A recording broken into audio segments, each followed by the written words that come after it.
Well, Christian, let me say to you something very bluntly. I'm not a progressive president. I am the president of Brazil.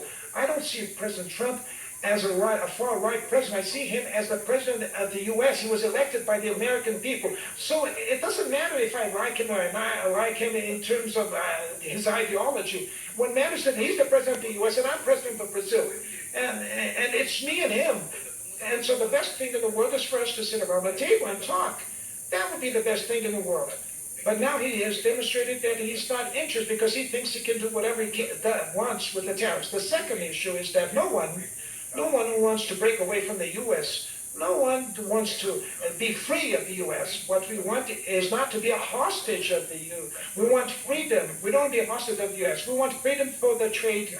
And so it's important to remember that we represent 40% of the international trade in the world. And it's important to remember that we have 25% of the world GDP. And besides that, we have almost half of the world's population. And so we don't want to pick a fight with anybody.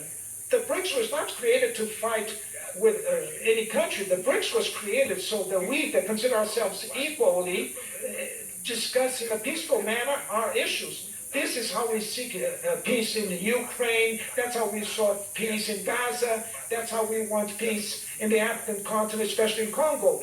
Brazil does not want to feed any war or participate in war. Brazil wants peace and negotiate. It's important that the U.S. government should know that. Okay, so I want to ask you whether you might feel any sympathy or have any advice for President Trump when it comes to President Putin. You've just talked about wanting peace in Ukraine, and you spoke to President Putin when you went to commemorate the end of World War II in Moscow just this year. You suggested that you could mediate, but you've also seen that President Trump tried to talk sense to Putin, tried to look like, a negotiator and a mediator, and Putin has absolutely failed to respond. In fact, done the exact opposite, and Trump is getting very frustrated. You haven't had any success with Putin either in terms of ending this war. What advice do you have now to President Trump and to yourself and to anybody else who wants to try to end this bloody war? I was very happy when President Trump said that he was going to negotiate with this war, the end of the war with Putin. I was happy with that. Although I have divergence with Trump, I was happy that President Trump was willing to stop the war. Now, this week I heard that he's going to sell more arms. The world is very strange, Christian. The world has increased. The NATO countries increased in 5% of their GDP military spending to buy arms. And we have 733 million people that are dying of hunger. And others that don't have medical assistance. Other millions don't have drinking water. And don't have basic sanitation. So all this money that is being carried to buy weapons should be carried to end poverty, extreme poverty in the world. And when the extreme poverty countries develop themselves, they can buy for the rich countries. But not even this idea they can understand. So I believe that it would be important to understand there are no interlocutor to solve the peace issue.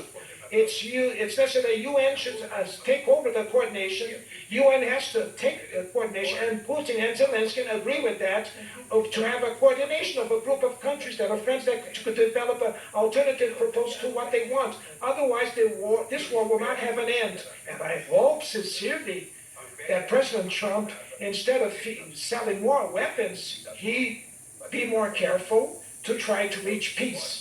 He has the strength, the force to do that. The same thing, I think, President Xi Jinping. He can be more active and more influential with Putin. So if you don't have the interlocutors, the war will continue. It's like Gaza. What's going on in Gaza? Netanyahu doesn't show any respect for anybody. He doesn't respect the UN, the US. He doesn't respect anybody, anything.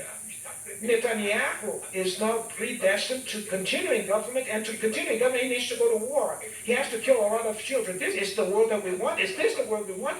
The U.S. is part of the UN Security Council. China is part of the UN Security Council. Russia is part of the UN of the Security Council. France and England. Where are they now? What are they doing? What is the UN Security Council doing now? And the full members of the UN Security Council, what are they doing? They don't solve anything. Who are they listening? Who are they talking? Every day I read the newspaper. Someone asked for ceasefire, and the next day Netanyahu kills more women and children there. And now he's just killed children there. We were trying to